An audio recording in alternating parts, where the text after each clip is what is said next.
ஆசை கோபம் களவு கொள்பவன் பேசத் தெரிந்த மிருகம். அன்பு நன்றி கருணை கொண்டவன் மனித வடிவில் தெய்வம். இதில் மிருகம் என்பது கள்ள மனம், உயர் தெய்வம் என்பது பிள்ளை மனம்.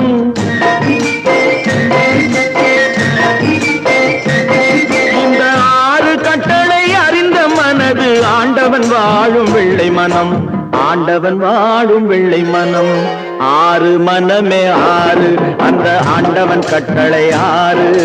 தேர்ந்து மனிதன் வாழும் வகைக்கு தெய்வத்தின் கட்டளை 6, தெய்வத்தின் கட்டளை 6.